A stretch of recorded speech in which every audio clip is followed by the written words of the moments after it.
The cabin lights flickered dim as the C-130 transport plane thundered through the night sky, carrying a team of Navy SEALs back from a classified mission overseas. The air reeked of sweat, adrenaline, and something heavier, blood. In the far corner, strapped tightly to a bench seat, sat a woman no one recognized. Her uniform was torn, her arm wrapped hastily in a blood-soaked bandage, and her eyes, sharp, unflinching, but silent, watched everything without a word. The SEALs had pulled her out of the wreckage of a convoy hit by an ambush. She hadn't spoken since. Not a single syllable. "Who the hell is she?" whispered Petty Officer Ramirez, nudging the medic, Chief William Harker, who was crouched by her side, checking the dressing on her wound. "Intel says she was attached to the convoy as a civilian interpreter," Harker muttered, frowning as he peeled back the gauze. "But this isn't just shrapnel patchwork. Whoever dressed this wound knew what they were doing." The woman's jaw tightened, but she remained silent. Not a flinch, not even when Harker's fingers pressed into the raw flesh. Her lips parted, but no sound came. The SEALs shifted uneasily. They were trained to spot strength, to recognize silence as more than fear. And this silence, it was deliberate. The flight back, hours stretched like days. The rhythmic drone of the engines became background noise to the questions buzzing in every man's mind. Lieutenant Cross, the team leader, finally broke the tension. "Ma'am, you don't have to say much. Just your name. That's all." The woman lifted her gaze slowly. Her eyes, a storm gray mix of pain and defiance, met his, and then dropped back down to the floor. "Still nothing." Cross sighed. "Fine. Stay quiet. But you should know, you're safe here. Nobody's going to hurt you." But her silence wasn't fear. Harker could see it. He'd treated men in shock, men broken beyond words, but this was different. This was a choice, and choices always had reasons. The first clue. When the plane landed at the forward operating base, the woman was escorted gently but firmly into the medical tent.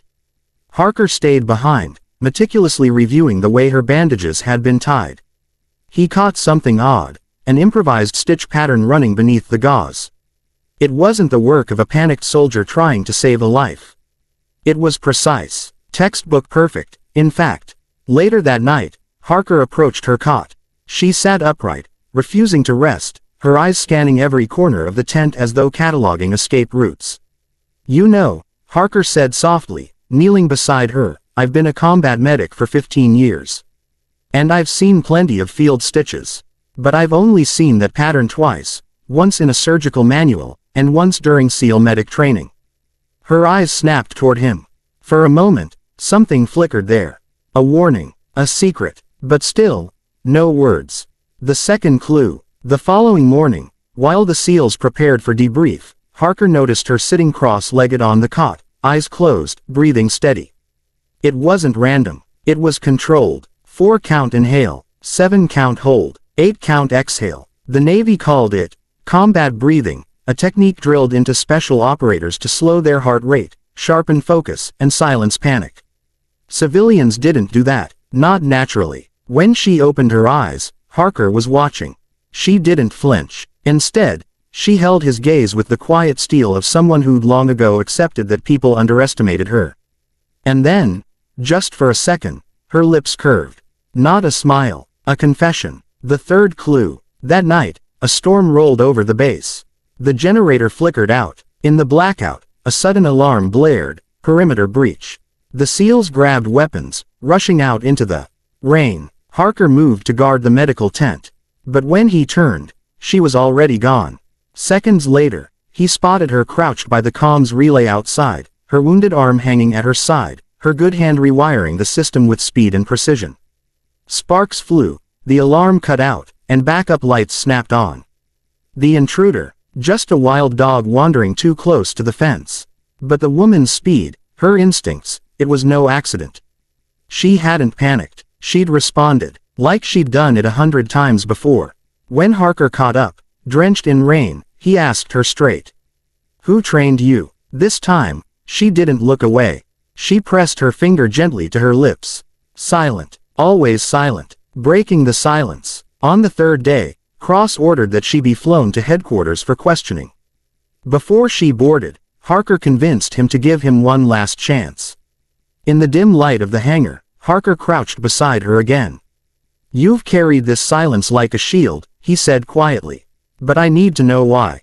Not for me, for you. Because people who hold it all in, they eventually break." Her hands, resting in her lap, clenched. Slowly, she unwrapped the bandage on her arm. Beneath the layers, etched into her skin, was a tattoo. A trident, the SEAL insignia. Harker froze. His throat went dry. Women weren't officially in SEAL teams. Not publicly. Not on record. Yet here she was, wounded and silent, carrying the mark of training only the fiercest warriors earned. Her silence suddenly made sense. She wasn't protecting herself. She was protecting the truth. The truth revealed. The next hours unraveled everything. Harker pieced it together in fragments. Her wound, her breathing, her field skills, the tattoo. She had been part of a covert pilot program, trained alongside SEALs but never acknowledged publicly. Her existence wasn't just classified, it was denied. Her convoy assignment, a cover. Her silence, a vow, not to speak, not to reveal, not until someone who could be trusted uncovered it themselves. And Harker had. When he confronted her one last time, she finally spoke. Her voice was low, rasped from disuse, but steady. "They told us we didn't exist," she whispered. "That if captured, we were ghosts. No names, no voices, just silence." Harker swallowed hard. "Then why speak now?" Her eyes softened, for the first time breaking from steel into something almost fragile. "Because you asked with kindness. Not suspicion. That's rare out here." The emotional climax. In the final days before her transfer, something shifted among the SEALs. The men who once doubted her now carried a quiet respect. They never spoke her name, but their glances, their nods, they said enough. One evening, Ramirez dropped a tray of food near her cot, grumbling, "For someone who's not supposed to exist, you sure saved our skins with that comms relay." She didn't answer, but for the first time, she let herself laugh, soft, short, but real. And that laugh did more to heal the team than any briefing or report ever could. Departure. When the helicopter came to take her away, she stood at the edge of the landing pad, wind whipping her hair, eyes on the horizon. The SEALs lined up silently. No salutes, no words, just a row of warriors acknowledging one of their own. As she stepped onto the chopper, Harker caught her gaze one last time. "You don't have to stay silent forever," he called over the roar of the blades. She held his eyes, then touched 2 fingers to her lips and lifted them in a small, almost invisible salute. And then, she was gone.